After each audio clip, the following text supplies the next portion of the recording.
ಕುಂದಾನಗರಿಯಲ್ಲಿ ಜಾರಕಿಹೊಳಿ ಸಹೋದರರ open war ಜೋರಾಗಿದೆ. ಸಚಿವ Satish Jarkiholi rebel ಶಾಸಕ ರಮೇಶ್ ವಿರುದ್ಧ ಕತ್ತಿಮಸಿತ್ತಿದ್ರೆ ರಮೇಶ್ ಮಾತ್ರ ಇದ್ಯಾವುದಕ್ಕೂ ಡೋಂಟ್ ಕೇರ್ ಅಂತಿದ್ದಾರೆ.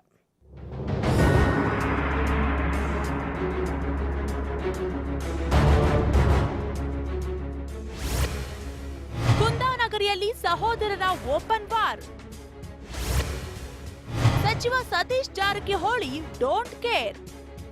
ಒಂದೆಡೆ ಮತದಾನಕ್ಕೆ ದಿನಗಣನೆ ಶುರುವಾಗಿದೆ, ಮತ್ತೊಂದೆಡೆ ಜಾರಕಿಹೊಳಿ ಸಹೋದರರ ಕಲಹ ತಾರಕಕ್ಕೇರಿದೆ. ಸಚಿವ ಸತೀಶ್ ಜಾರಕಿಹೊಳಿ ಬಹಿರಂಗವಾಗಿಯೇ ಸಹೋದರ ರಮೇಶ್ ಜಾರಕಿಹೊಳಿ ವಿರುದ್ಧ ಕತ್ತಿಮಸಿಯುತ್ತಿದ್ದಾರೆ.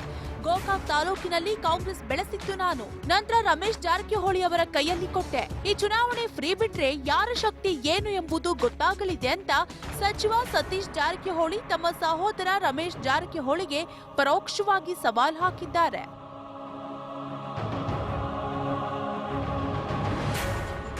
ರಮೇಶ್ ಜಾರಕಿಹೊಳಿ ಈಗಾಗಲೇ ಬಿಜೆಪಿ ಬೆಂಬಲಿಸುವಂತೆ ಸೂಚನೆ ಕೊಟ್ಟಿದ್ದಾರೆ. ನಿನ್ನೆ ಗೋಕಾಕ್ ನಗರದಲ್ಲಿ ನಡೆದ ಸಭೆಯಲ್ಲಿ ಬಿಜೆಪಿ ಬೆಂಬಲಿಸುವಂತೆ ಕರೆ ಕೊಟ್ಟಿದ್ದಾರೆ.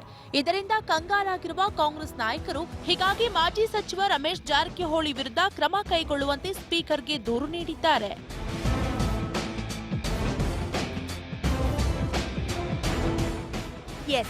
ಇಷ್ಟೆಲ್ಲ ಆದ್ರೂ ಇದ್ಯಾವುದಕ್ಕೂ ಲೆಕ್ಕಿಸದ ಸತೀಶ್ ಜಾರಕಿಹೊಳಿ ರಮೇಶ್ ಮೇಲೆ ಕ್ರಮ ಕೈಗೊಂಡ್ರು ಅಷ್ಟೇ, ಬಿಟ್ರು ಅಷ್ಟೇ. ಲೋಕಸಭೆ ಚುನಾವಣೆ ನನಗೆ ಸೆಮಿಫೈನಲ್ ಇದ್ದಂಗೆ, ಇನ್ನು 6 ತಿಂಗಳ ನಂತರ ಫೈನಲ್ ಮ್ಯಾಚ್ ಇದೆ ಅಂತ ಹೇಳಿದ್ರು.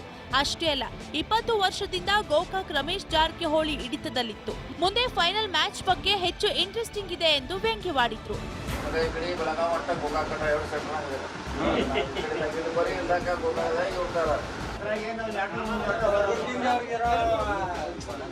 ಒಟ್ನಲ್ಲಿ 2ನೇ ಹಂತದ ಮತದಾನಕ್ಕೆ ಒಂದೇ ದಿನ ಬಾಕಿ ಉಳಿದಿದ್ದು, ಕುಂದಾನಗರಿಯಲ್ಲಿ ಬ್ರದರ್ಸ್ ಕಾಳಗಕ್ಕೆ ಹೈಕಮಾಂಡ್ ಬ್ರೇಕ್ ಹಾಕುತ್ತಾ ಅಂತ ಕಾದು ನೋಡಬೇಕಿದೆ. ಶ್ರೀಧರ್, ಕೋಟಾರಗಸ್ತಿ, TV5 ಬೆಳಗಾವಿ.